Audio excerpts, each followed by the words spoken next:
Hi hello నమస్తే అండి. ఈరోజు 10th class new text book 11th lesson యుద్ధ విజేత రాసిన కవి నేతల ప్రతాప్ కుమార్. ఈ పాఠం యొక్క ఉద్దేశం ప్రపంచానికి శాంతి అహింసల్ని ప్రబోధించిన దేశం మనది. మన దేశం భారతదేశం. యుద్ధం ఎక్కడ ఎప్పుడు జరిగినా మానవాళికి తీరని నష్టం వాటిల్లుతుంది. ఎంతోమంది మరణిస్తారు, ఆస్తి నష్టం జరుగుతుంది, ప్రాణ నష్టం జరుగుతుంది, కరువు కాటకాలు కూడా సంభవించే అవకాశం ఉంది. ఎందుకంటే ఆ సమయంలో వీళ్ళెవరు పనులకు వెళ్ళరు కాబట్టి ఆర్థికంగా ఇబ్బందులు ఎదురవుతాయి. యుద్ధం వలన కలిగే అనర్థాలను, శాంతి ఆవశ్యకతను గురించి విద్యార్థులకు తెలియజేయడమే ఈ పాఠం ఉద్దేశం.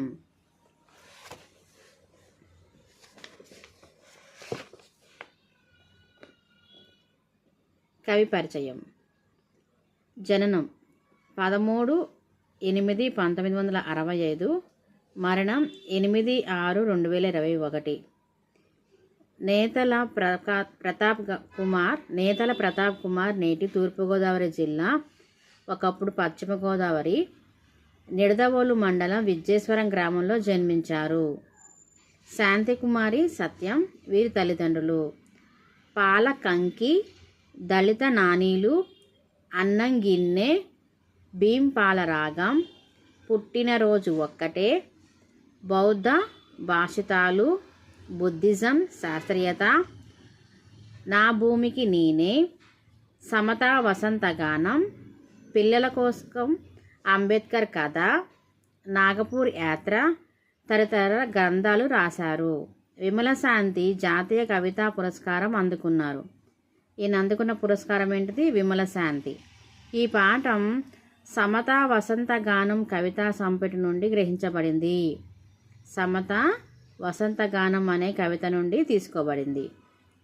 ప్రక్రియ: పద్యం గేయాల్లో ఉండే ఛందో నియమాల అవసరం లేకుండా లయాత్మకంగా సాగే కవిత వచన కవిత. వచన కవిత అంటే పద్యం గేయాల్లో ఉండే ఛందో నియమాల అవసరం లేకుండా లయాత్మకంగా సాగే కవిత వచన కవిత. ఇది విషయ ప్రధానంగా ఉంటుంది. నిత్య జీవితంలో ఉపయోగించే పదాలు ఎక్కువగా ఉంటాయి. చదివే వారికి ఎలాంటి క్లిష్టత లేకుండా సులువుగా అర్థమయ్యే లక్షణం వీటిలో ప్రధానంగా ఉంటుంది. అంత్యానుప్రాస వంటి అలంకారాలు ప్రయోగంతో వచన కవిత సొబగులు దిద్దుకుంటుంది. నేపథ్యం: రోహిణీ నది జల వివాదంలో యుద్ధం చేయాలని శాక్యులు చేసిన తీర్మానాన్ని సిద్ధార్థుడు వ్యతిరేకించారు. యుద్ధం చేయాలని కోరుకుంది ఎవరు? శాక్యులు. కానీ దాన్ని వ్యతిరేకించింది సిద్ధార్థుడు. యుద్ధాల వలన నష్టమే కానీ లాభం లేదన్నాడు.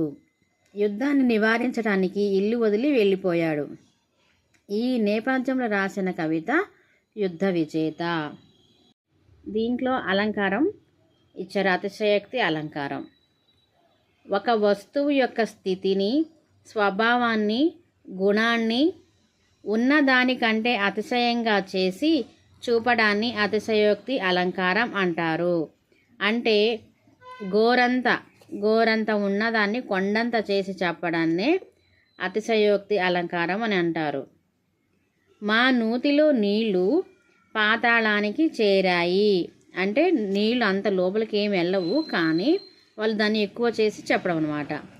ఇందులో నిజానికి నూతిలో నీళ్లు పాతాళానికి చేరలేదు, కానీ పాతాళానికి చేరినట్లుగా అతిశయించి చెప్పడం జరిగింది. కాబట్టి ఇది అతిశయోక్తి అలంకారం. కింద ఇంకొన్ని ఎగ్జాంపుల్స్ ఇచ్చాడు. భూమి ఆకాశాలు ఏకమగునట్లుగా వర్షం కురుస్తుంది. సముద్రం పొటలలు ఆకాశాన్ని తాకుతున్నాయి. పీటీ ఉష గాలి కంటే వేగంగా పరిగెత్తుతుంది.